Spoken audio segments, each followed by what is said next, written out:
day if you've not joined from the India time zone and anywhere else. Welcome to another episode on anything to do with finance, a financial learning web series that Get Set Up brings to you regularly in partnership with our sponsors. So what's Get Set Up? For people who've been regular members of Get Set Up are already aware. But just to recap, Get Set Up is on a mission to help all the people above the age of 55 to learn new skills, connect with others, and unlock new life experiences. Our goal is to reduce loneliness and isolation and equip all our members and community with the tools and knowledge to age independently in place. Our community engages in classes both online as well as through offline activities, example like traveling together over longer trips or even day trips. We have lots of financial learning, health learning, enrichment classes on the platform. So if you're not already a member of Get Set Up, do join in and bring family and friends as well to connect with each other. What's the topic today on something very interesting is about creating a budget through retirement. So it's creating a retirement budget. And how we're going to do that is people who've been attending regularly have earlier spoken about, or we've heard on the platform on various ways how you can plan your finances during the retirement phase. But today we're going to specifically talk about on just creating a way of expense management, identifying and categorizing regular expenses, differentiating need versus wants, housing, healthcare, etc., which are normally necessary expenses, especially in healthcare when it comes as unplanned, groceries, etc., which we are necessary expenses. What also we'll talk about realistic budget, how to develop a budget that aligns with our retirement goals and income sources. What tends to happen at this phase of life is incomes either saturate at a level or actually, lots of us stop receiving any form of regular income. So you have to recreate sources of income. We have to allocate funds for both leisure as well as unexpected costs. So we'll be talking about that as well. And of course, adapting and monitoring our budget all through.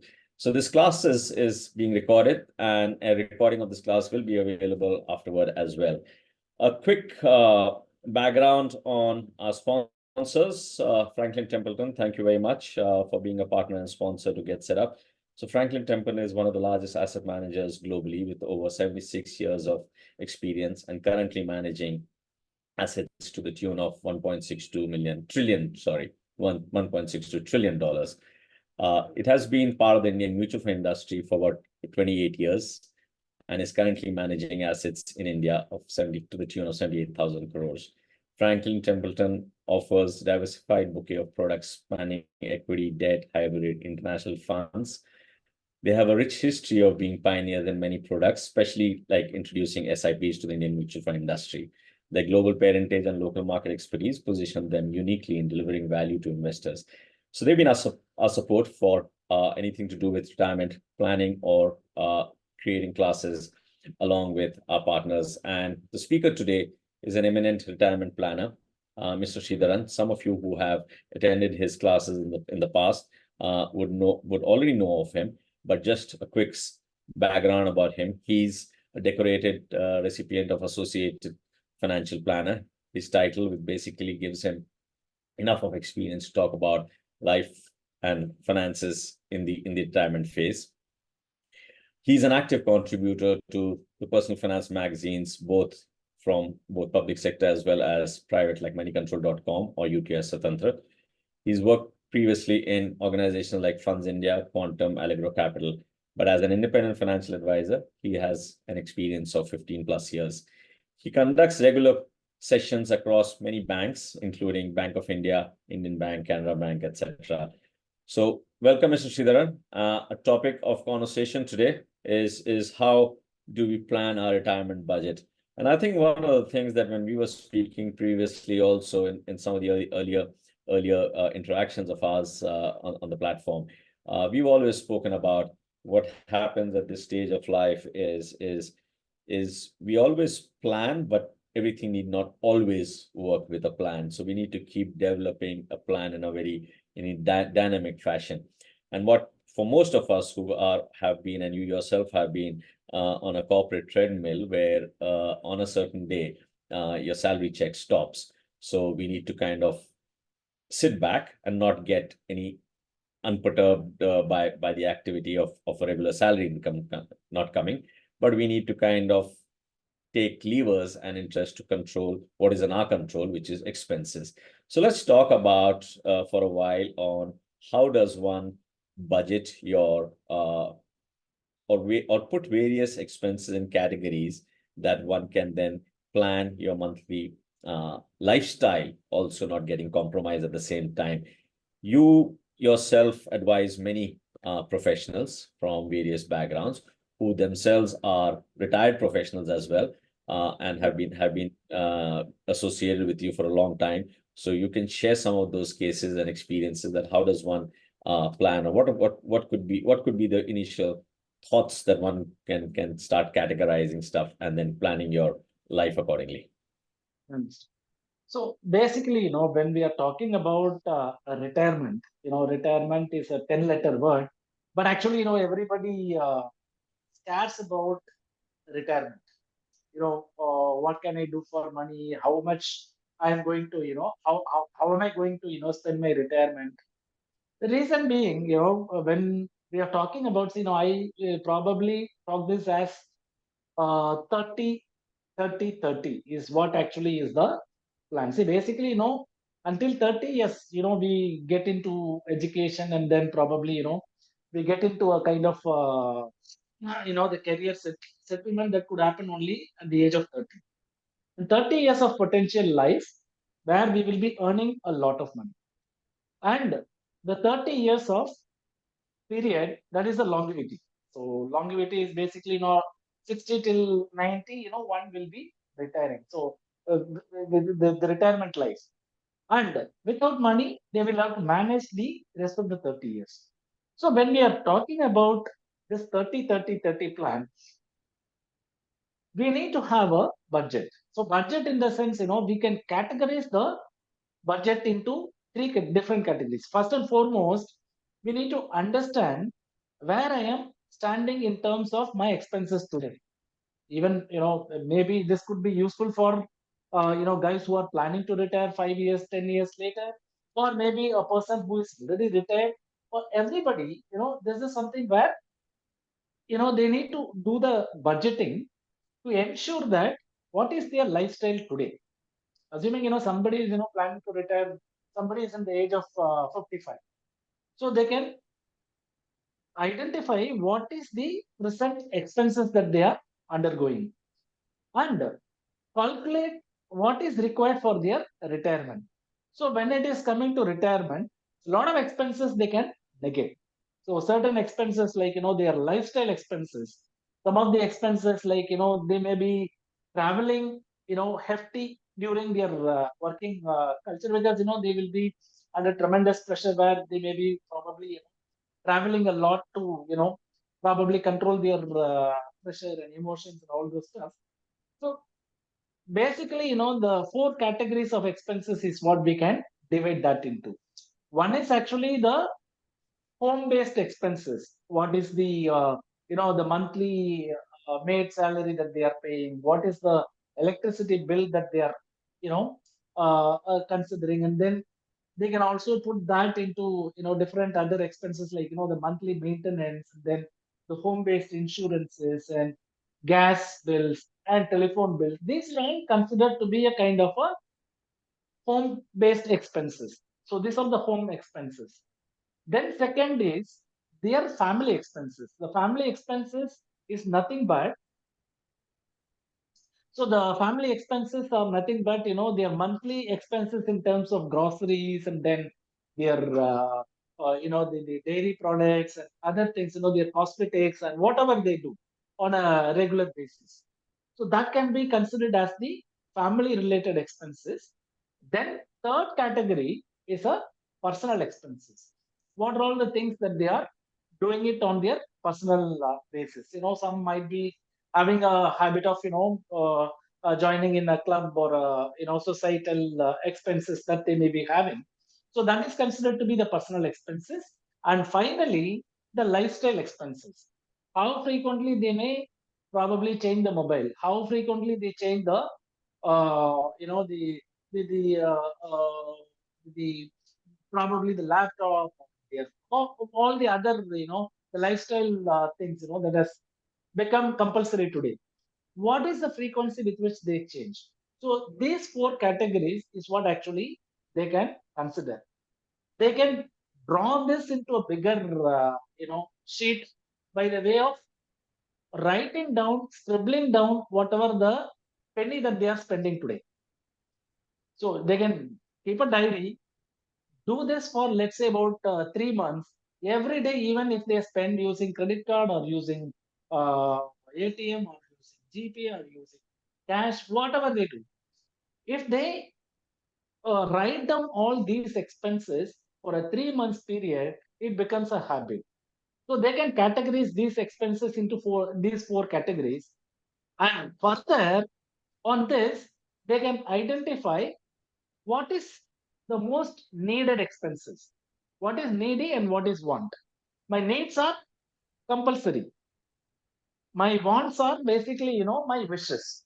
So this actually something they can segregate. And the third category, most of us what we try to do is a kind of an impulsive purchase. So the impulsive purchase is is something where even if you go to any of the shopping mall or even supermarket, what you wanted might be something different. You wanted to buy, let us say, two items, but you end up getting 10 items because of when you see it, maybe required, may not be required, but still, that's kind of impulse purchase. The even the supermarket stores, these sales guys knows what exactly is impulsive. So when we just go, we just pick it up and then we pay for it. So these are all the expenses. They can probably note it down for a 3 months period, and then they segregate this so that it becomes a habit, and they try to reduce the impulsive purchases as well as the unwanted expenses. They can probably reduce it. So this is the way one can really create a budget. No, very interesting thoughts, and some of those actually got me thinking while listening to you. Is that I've noticed that one thing that happens at this stage of life that we know is that the income is no longer steady every month, and it is uncertain, and in some cases it stops.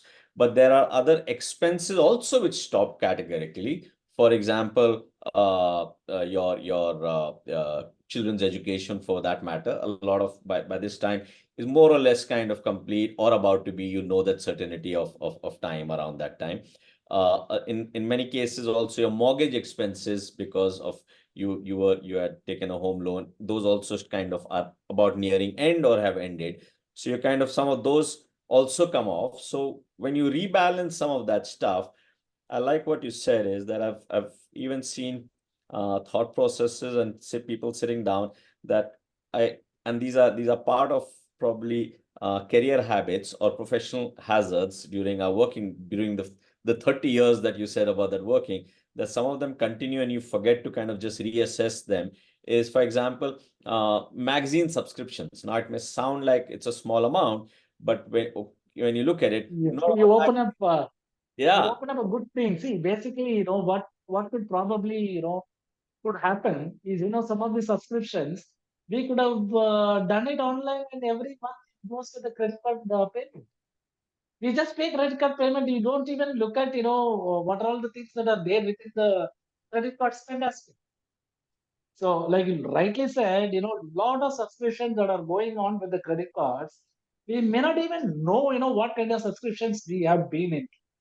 So assess your auto pays that you have set up, uh, Yes, very your true, very and very true. reassess some of those to be able to kind of balance it in a way, because it's just like the concept of compounding and saving in an I would call it, it's just like an SIP for me, because that much what you save is on unnecessary expenditure, which you could have either reassessed by moving into a cheaper form. But I take the example of magazines again, because there are formats of getting that same information cheaply in a different way. Electronic digital is probably now very prevalent, and they're many times cheaper, and of course you save the environment as well.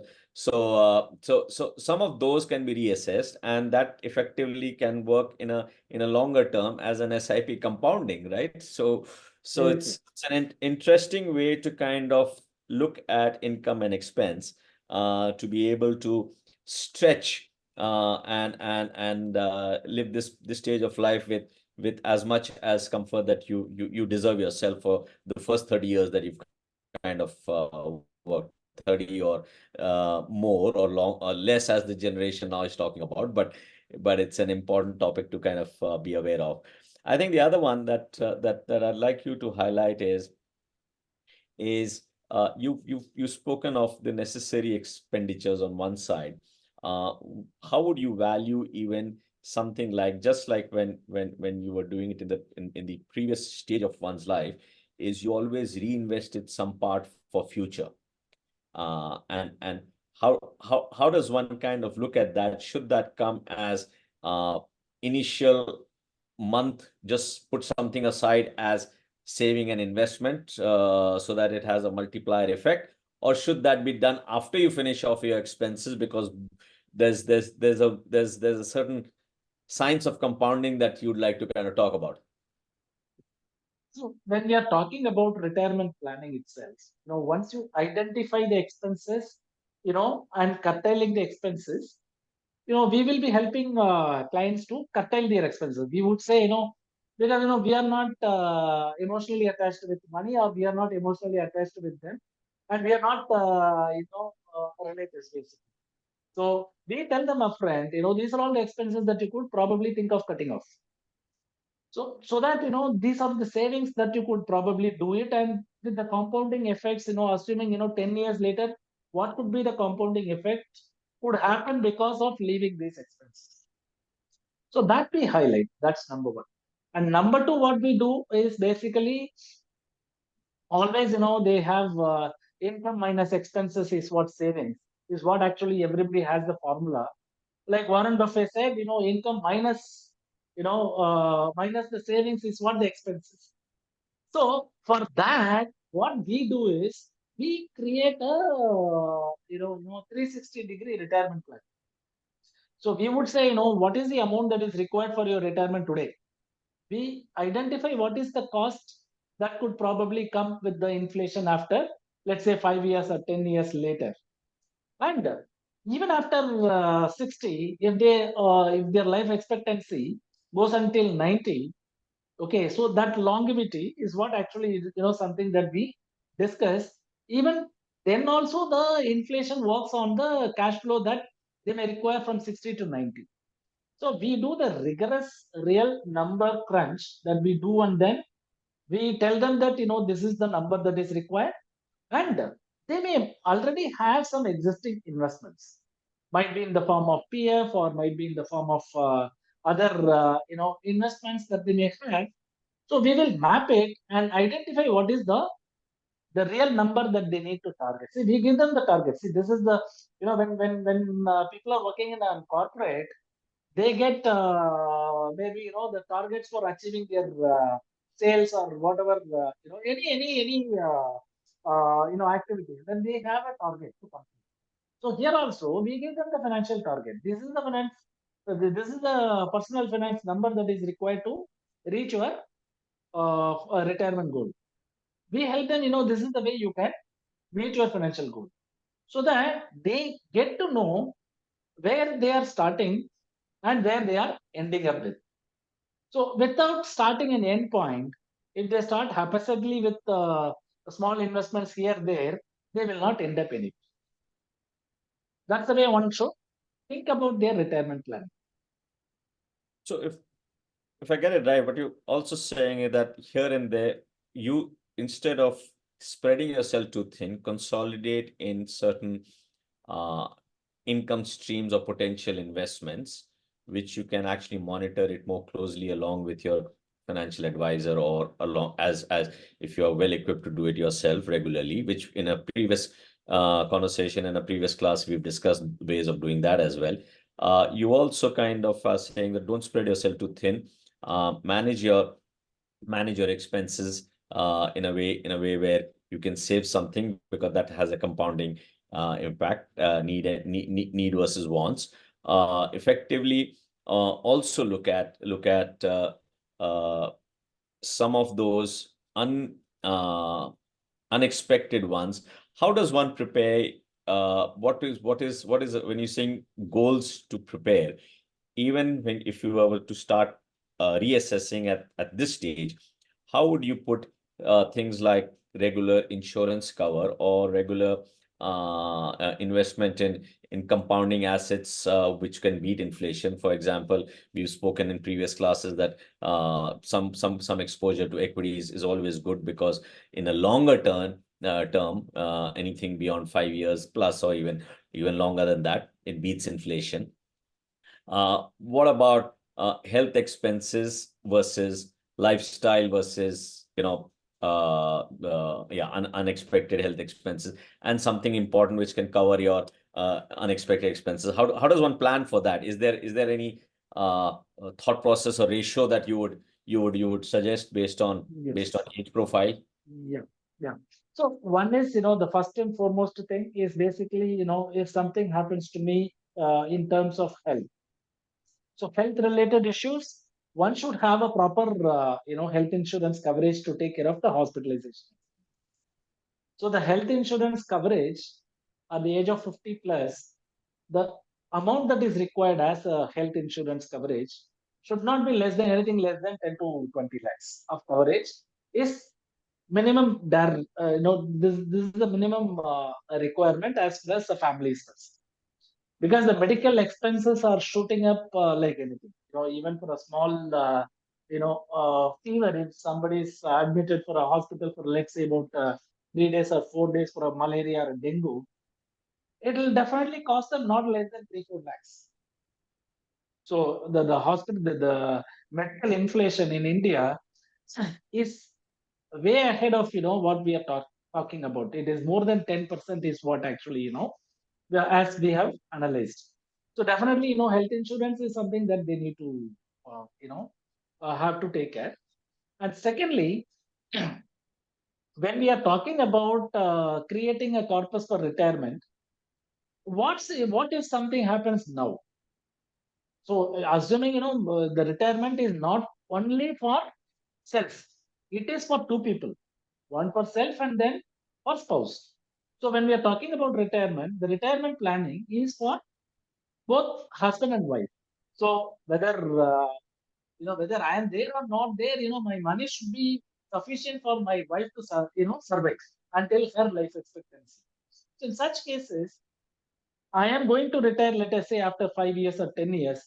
Such time, how much money that I need to acquire, or how much money that I need to set aside to ensure that my wife's retirement is being taken care.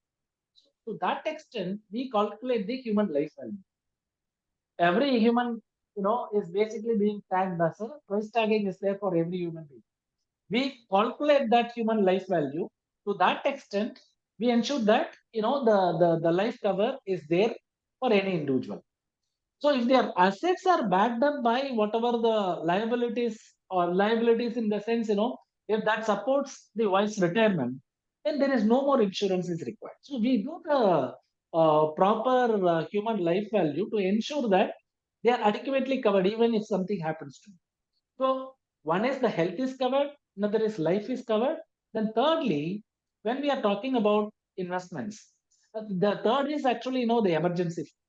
So we are all working in a corporate. We may probably shifting jobs from one to another, which may probably put our hindrance in terms of the short term loss in income. So at least 6 months to 12 months of the expenses one has to set aside as the emergency expense. Even if you are hospitalized for 2-3 months and we may not be able to get the salary, so all your expenses still keep ticking in on a month-on-month basis. The home loan guys, they will not say, since you are not well, I will take the EMI 1 month later. They don't come and say. So we need to get prepared for it. So 6 months to 12 months of the expenses have to be set aside for emergency expenses. So all these three things are basically being taken care of. Then you have to start preparing yourself for getting ready for retirement. So in this, whatever the money that is, basically we calculate. So that money has to be invested in the inflation beaten asset classes. Like, if it is 10 years time horizon, definitely they can have higher allocation towards equity and lower allocation towards debt. And even after retirement also, they can have some allocation towards equity, so that, that beats the inflation. So this is the way actually, one has to plan their, plan for their creating, kind of a retirement.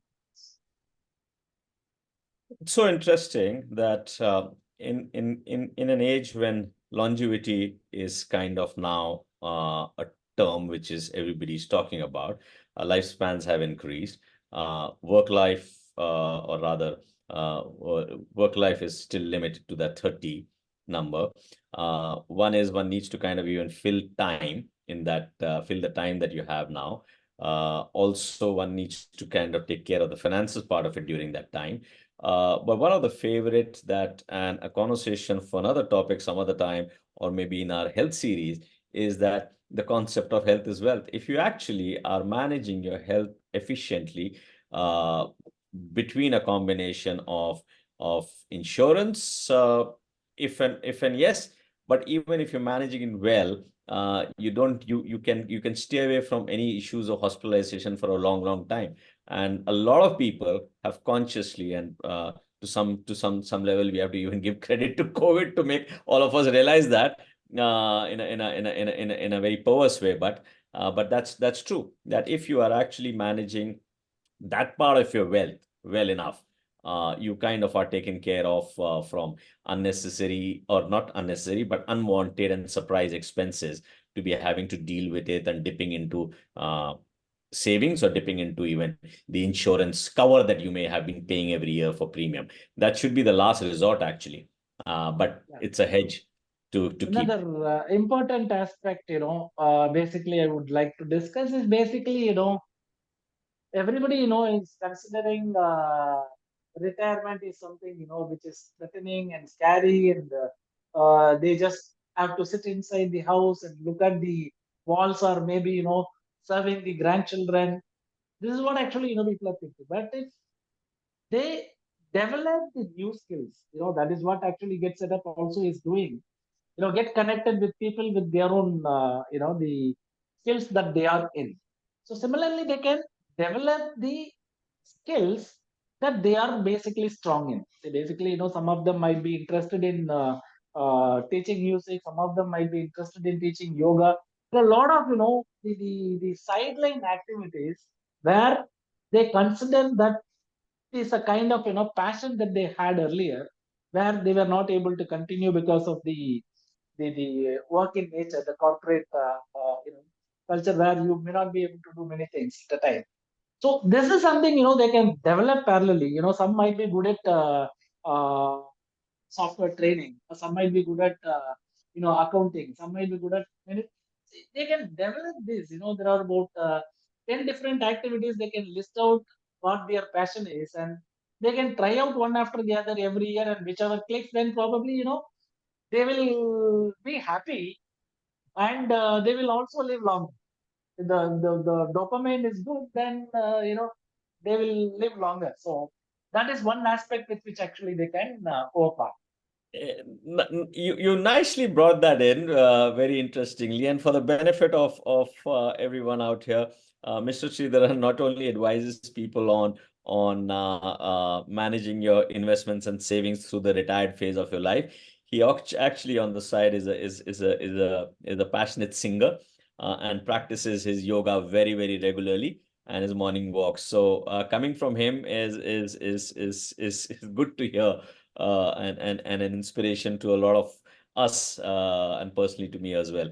So good to know that. On this note, I'll just kind of pause for a second, or for a few seconds, to let everybody know that this class is being recorded. It's available, will be available both on Get Set Up as well as Franklin Templeton Academy.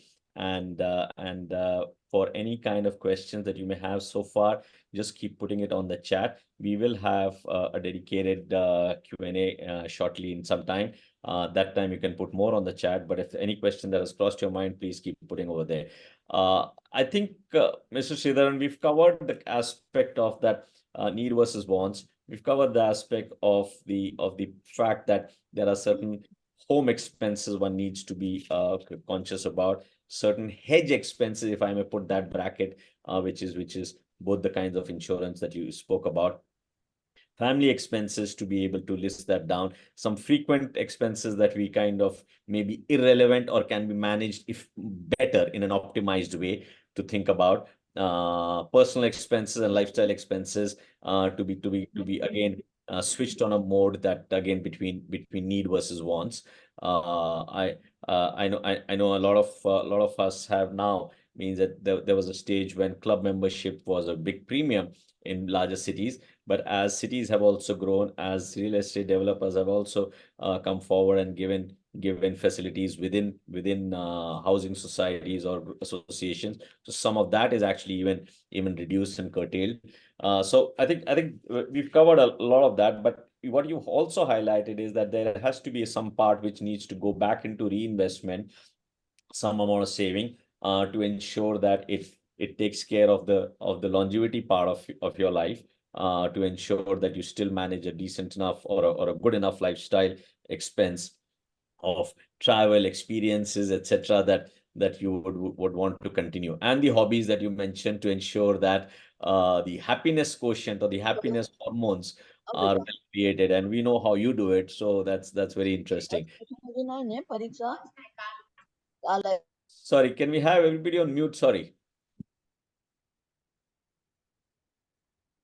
While we are having this conversation on trying to hedge your expenses in, or trying to hedge your surprise expenses, or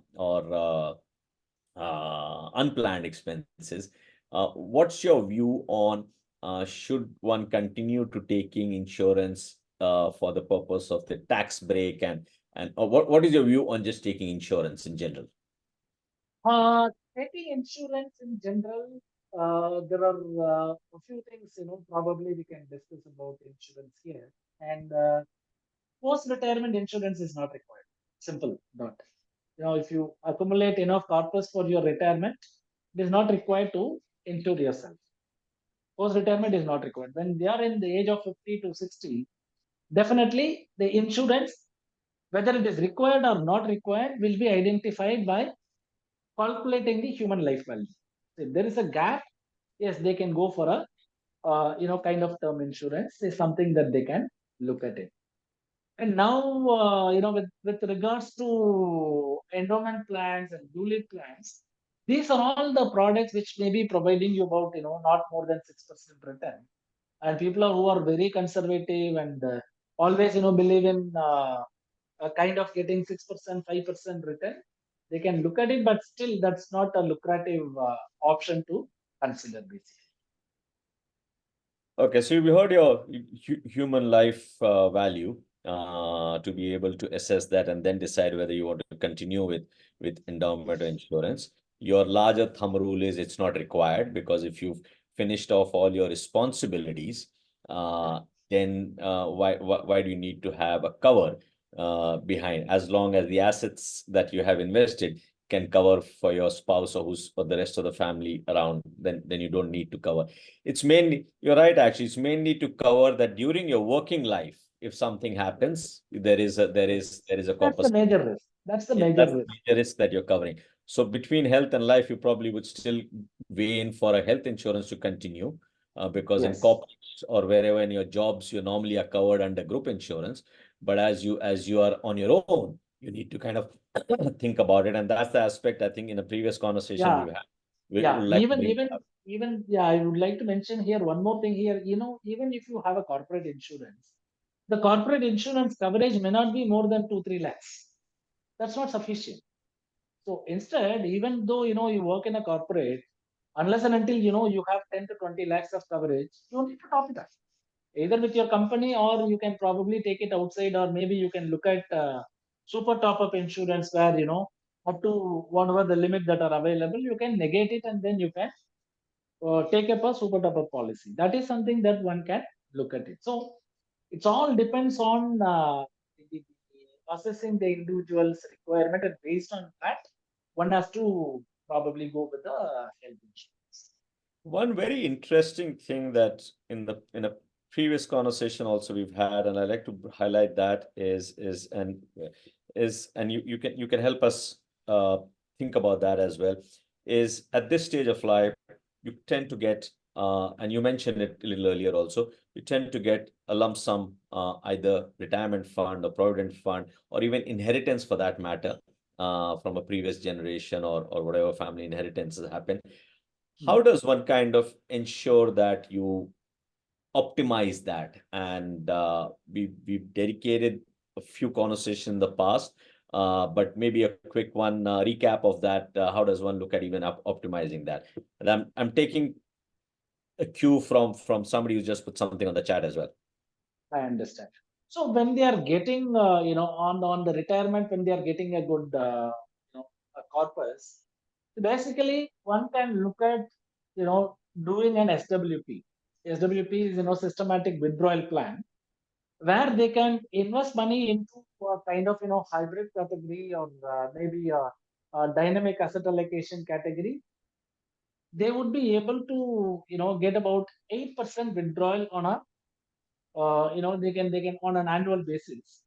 Still, here the key advantage is, they would be able to generate an additional, the what do you call, apart from this 8% withdrawal, there could be an additional capital growth that could happen to their capital. So here it is not too risky, and whatever is required, like the way how, if we are investing in bank fixed deposit, we just get the interest out of the fixed deposit and the capital remains intact. Here, the, there is a possibility of growth in the capital, as well as, there could be a withdrawal of, 8%, whatever is required for their to maintain their expenses after retirement. That also happens. So that's something that they can look at it. That's number one.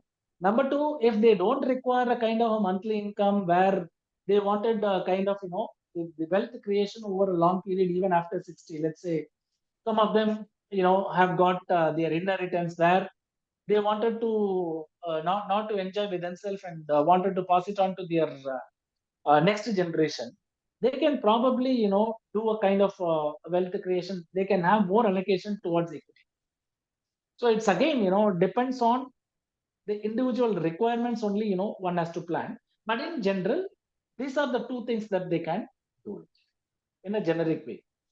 Let me actually highlight once again, and since you brought up SWP, interestingly, the withdrawal plan strategy, dynamic at the terms that you just used, just for the benefit of our members, especially the ones who've been regular would be aware of it. But if you've joined Get Set Up only recently, a lot of content like this, and we've done classes on SWP, etc. In the past. A lot of it is available on the Get Set Up site, or you can even download the Get Set Up app on your phone and access a lot of it. Kindly enough, even Franklin Templeton has offered to put a lot of these classes on the Franklin Templeton Academy, where you can access a lot of similar information. And feel free to reach out with your questions even in the future, so that we can organize similar topics and have conversations with experts like Mr. Sridharan, who's actually a very prolific speaker, as well as a retirement planner or planner for retired people who are finding other purposes and enjoying their stage of life, doing yoga and singing as he does himself. So interestingly, let me actually take up one more thought at my end before we once again ask people to post their questions. Is the topic, since you touched about both the corpus being utilized as part of reinvestment into a planned way of execution, so that you can use the SWP strategy to make it into a continuous income flow as well. How would you recommend or suggest having exposure to equities at even this stage of life?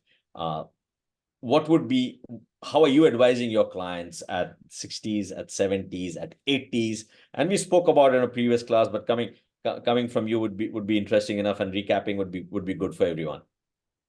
So, yeah, see, the risk appetite and the age doesn't matter, my view. So, see, there are, I had a client, he's basically, is 70 plus. And now actually, it's 75 or maybe 65 plus. He's actually, the as per the age number is old, but his risk appetite is taking risk like a 20-year-old guy. Even this 20-year-old guy, may not be able to take that kind of a risk. The reason why am I saying this is basically, they have seen the market ups and downs, and then they know the market, the insight, and then they are actually, have very well planned in such a way that, whatever is required for their next 5 years of expenses, they are setting aside. Rest are all, he is literally asking me to invest in equity, completely 100% on equity. So I only, told him that, at your age, no, you put 100% in equity. So for him, though, we talk about, his age and then the risk appetite, doesn't matter. So from that perspective, again, I will come back to you on the same thing. Understand what is, we also discussed about the, what do you call, the 5Gs of a retirement, about few classes back, I think we have taken 5 Gs of a retirement. Five Get G's your of income or retirement. give your, Yeah. yeah. So, based on that, what is the category that they are in? Whether they wanted to enjoy the money that they have, enjoy the wealth that they have created, then there is a separate, basically, the investment categories that we need to create. So, if they wanted to leave the assets to their next generation, there is a separate thing, separate, recommendation. But still, even after retirement, equity is not a bad asset, because why am I saying this? Is when they are retiring at 60, they are not going to eat away the entire money within 6 months or 1 year. So this money that they have created, the basket that they have created, is going to be used for next 25, 30 years. The money should, come along with the longevity that they have. That is what we call the term as longevity. The money and longevity both actually, has to exist parallelly. So from that perspective, since they have to use this money for the next 25, 30 years, they should have, this is the general recommendation that I give to always to my client who are, post 60. Minimum 30 to 40% of their, their money can be there in equity at any point in time. Only, when they are becoming 80, 85, then probably, they can reduce the equity exposure, because, the money that they are required at the fag end of their life expectancy can be used for their own other expenses and other things. So from that perspective, minimum 30 to 40% of the exposure can be there in equity as an asset. I recollect a conversation quite recently with you only, when we were discussing about the history of mutual funds, and the funds itself being an asset class in any diversification strategy. And the fact that it came to my mind that in the early 90s, when my grandfather was in his late 70s and early 80s, he was exactly what your client was doing. He was doing investment in master share. That was the only UTI scheme that was very much focused. Yeah. So things haven't changed much. Risk appetite is each individual's personal choice. Having an equity exposure at any point of time is no harm, as long as you can take the equity exposure. It doesn't matter. Age is. It's got nothing to do That's with a age. number. Yeah, just a number. I was going to use that cliche only, but I was trying to find something else. So I think the another thing, what one would be keen to kind of hear from you is the fact that having an exposure to equity is not bad. Having analyzing your expenses regularly is a good thing to do to ensure that it has compounding effect through the savings. Managing your health very well and finding a purpose to ensure that your health becomes the wealth itself, to ensure, and anybody who's new to Get Set Up, Mr. Sridharan was kind enough to say that as Get Set Up is doing itself, classes on enrichment, peer-to-peer learning across financial well-being, other health topics, as well as new hobbies that we create for our members.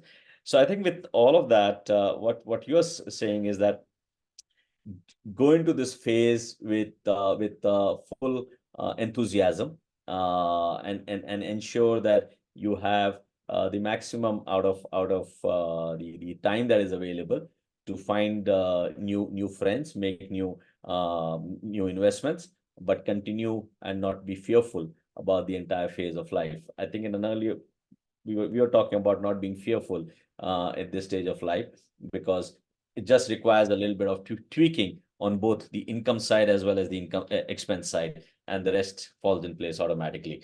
I think I'm starting to take questions on the chat. Some of it we've already covered. One of them is specifically asking for, do you recommend an emergency fund, and how much should one allocate? Any percentage, any thought? What is the emergency fund concept? So the emergency fund is basically, it is needed for meeting out some emergency expenses. So basically, when we are in the corporate culture, when we are working stage of life, so at least I'm not. Yeah, are you able to hear me? I'm not sure about there were bits or pieces where it faded away. I'm not sure whether it's only me. But a quick, you could rewind. It'll be good if it was for others also. Yeah. See, primarily, when we are talking about the emergency expenses during the working stage of life, their expenses are something, so basically emergency expenses is nothing but, if in case job loss or job change, or suddenly some ill health, because of that we are not able to go to office for some time, so we need to set aside 6 months to 1 year of expenses. Whatever expenses you calculate, the expenses, 6 to 1 year of expenses you need to set aside as an emergency fund, which will probably take care of your expenses. And after retirement is something, unexpected expenses. This is not medical expenses. Unexpected expenses is what something that could probably crop up. Suddenly, your small daughter might be there in other countries where some emergency problem where you need to go and stay there for a month or two. Those kind of expenses are unexpected, unpredictable.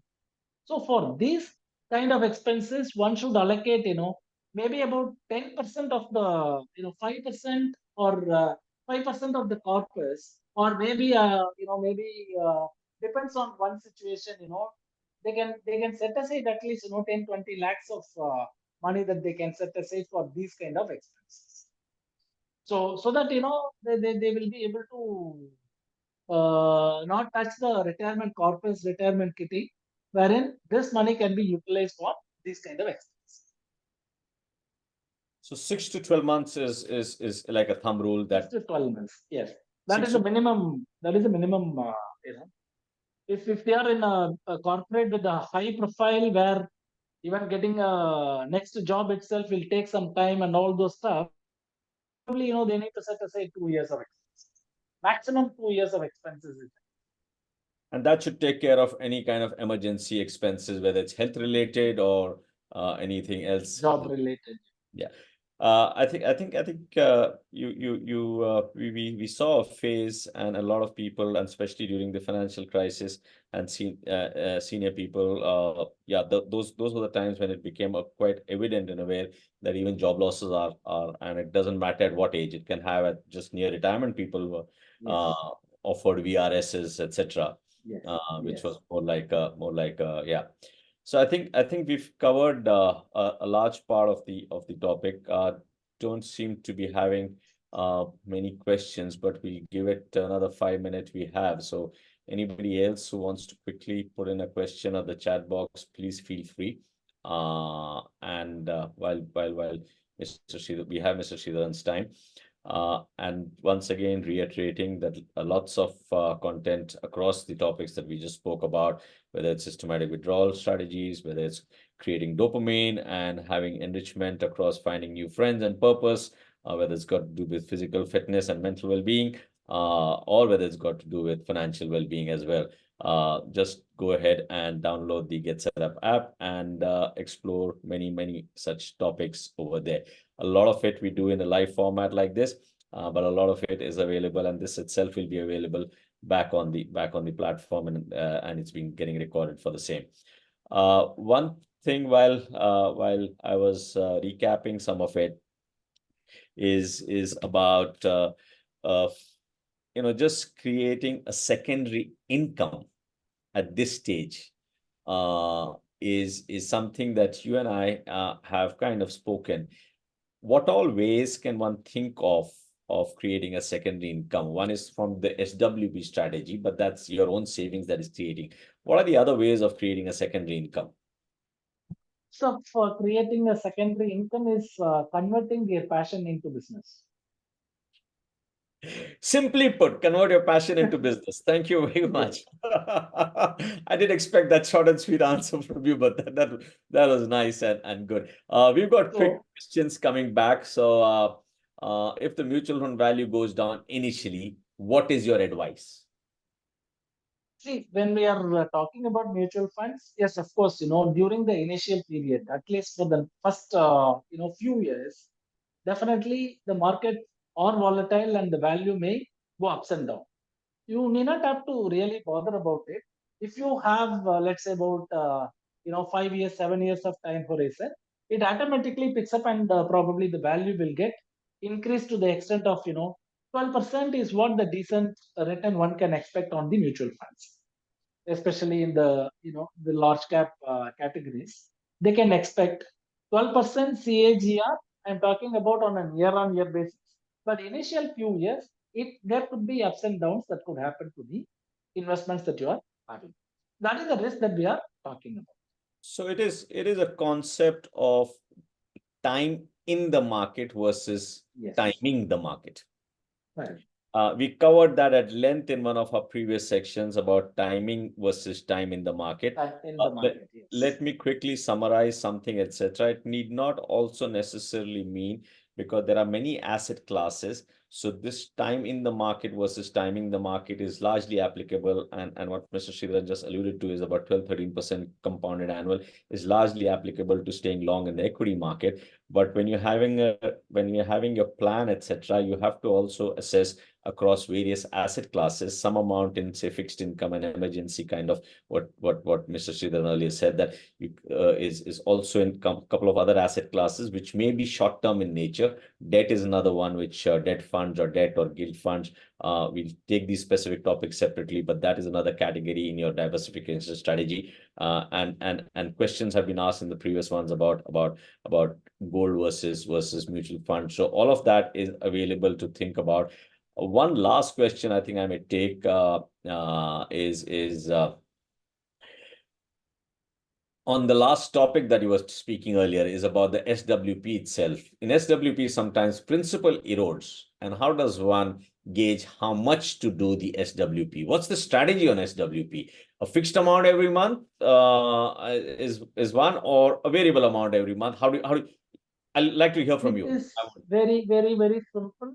The fixed amount every month, or maybe I wouldn't even recommend on a monthly basis, but it is better to do it on a quarterly basis. So on a quarterly basis, 2% withdrawal is something, which would work better for the investors. And it has been working for the investors in the past also. We have just been doing this for a few of our clients where, they have invested to the last 20 years.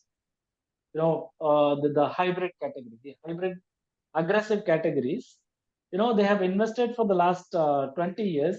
They have just invested 10 lakhs.